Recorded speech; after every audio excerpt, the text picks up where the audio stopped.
أما بخوم أصل خلقي قندي الله الله بس اللي قلنا جامع هيت بلى شباب موظف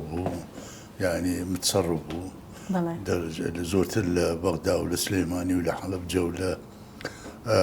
قلادزي وشوارتا ولو جانا بوين بلى أي قاموا لبيه فالزور بيكات لو جانا جين لهولير نلا ابتدائي سرتاي نلا متوسطة نلا كلية لهولير نبخندي إلك خوين تانا بس لبغداد ولا سليماني ولا لو جانا بلى بلى بس كبومة دكتوري اختصاصي أو جهات مهولير بلى سالي حبتاو هشت هات مهولير كدكتوري اخصائي بس دكتوري اخصائي وحيد أو وقتها وكو يستانبو دكتوري اخصائي كم بو بلى بس أمن دكتوري سبيشاليست اخصائي بوم لباطنية لموضوع يخوم لأن هند دكتوري كبرادر أو إنشاءاتنا هولير فهواش وضعي صحي لهولير باش بو وما اللي هاد جيش نح وضع كوا استا نخوشي ناوندي عراق نخوشي باشوري عراق همو ثقتي زوريان هي بدكتور خاني هولير وزور نخوش من لودي ويستا نخوش من داخل كل ليرة هي بغداد وهي بصرة وجيانا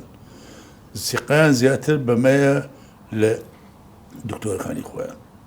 زور باش واش فخرك لبوما بالتأكيد بيقومان وإن شاء الله دكين لبروي أما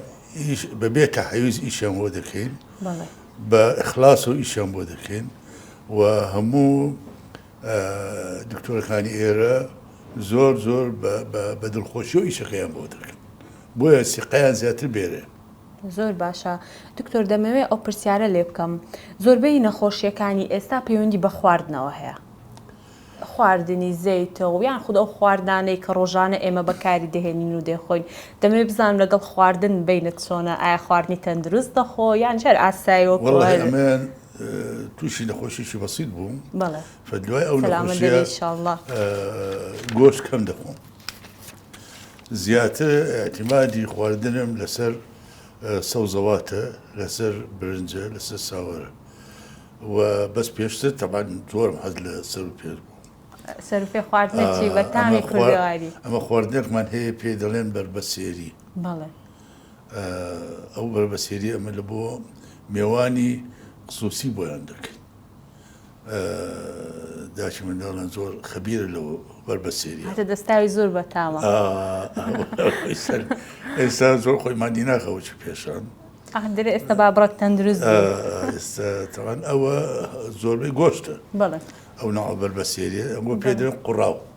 بەڵێ بەڵێ بەس ئەمە کە دەیکەین ئاوەکەی خستە و پیازی زیاتر تێکێ و خۆشترە زۆر بە ماستی مەڕێش بە ماستی مەڕی تەمە دەوی ماستی مەڕی بێ خواردنێکی زۆر زۆر بەتام و خواردنە کوردەواریەکان بەعام زۆر خۆشن و تەندروستیشن بەڕای من شتێک کەش هەیە خواردنی کەش خۆش هەیە ئەمە کە دەیکەین